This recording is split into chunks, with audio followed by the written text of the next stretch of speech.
Mitch McConnell this week threw some cold water on the Republican idea in the House of Representatives to impeach or even just launch an impeachment inquiry into President Biden.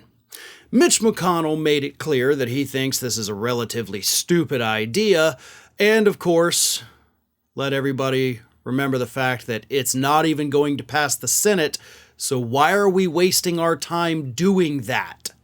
Here's what McConnell had to say.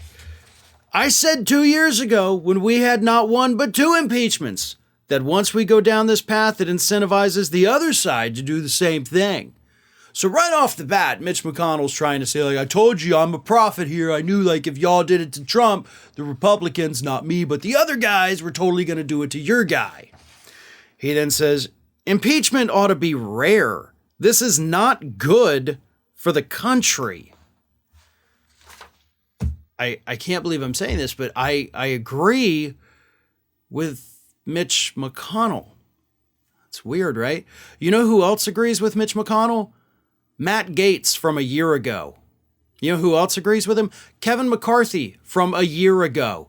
Both of those men, who are now open to the idea of impeachment, by the way, both of those men last summer, came out and said, I disagree with Marjorie Taylor Greene's push to impeach the president. Matt Gaetz basically made the exact same argument that Mitch McConnell just made here, and I did a video on it. I talked about it. I actually gave Gaetz credit for that, but now he's like wide open, let's totally do it. Kevin McCarthy's like, yeah, let's do it. But back then, last year, Kevin McCarthy, when he was talking about impeaching Biden and why he's against it, he made the point to bring up, if we spend the next 2 years doing nothing but investigations and not actually legislating, we're going to get creamed in 2024. So what happened to that, Kevin McCarthy, right? You became Speaker of the House. You had to sell your soul to the far-right extremists in order to do it. So now you've got no power. You're relying on them to set the agenda, and now you're just going along with it. You knew then what Mitch McConnell knows now. There is no outcome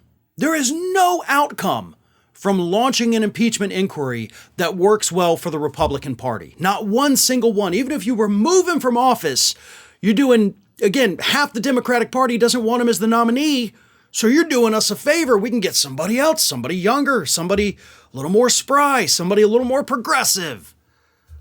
So there's no good outcome for Republicans. The only possible thing that could happen is that it hurts them even worse than their horrible statewide policies will hurt them in the 2024 election. McConnell knows that. He may have lost a step here and there. Obviously the man is not in good health anymore, but he is still politically savvy. He was there, by the way, during the impeachment of Bill Clinton in the 90s, and he saw the aftermath. Republicans got their butts handed to them in the election immediately following that. And Bill Clinton's popularity skyrocketed and never came back down. McConnell knows because McConnell was there and McConnell remembers. And he sees that Republicans in the House are walking right back into that exact same trap. But because he's in a different chamber, he is powerless to stop them. Ring of Fire has fresh content 7 days a week, so if you want to be reminded about it, don't forget to subscribe to the channel, hit the little bell to be notified every time a new video goes up.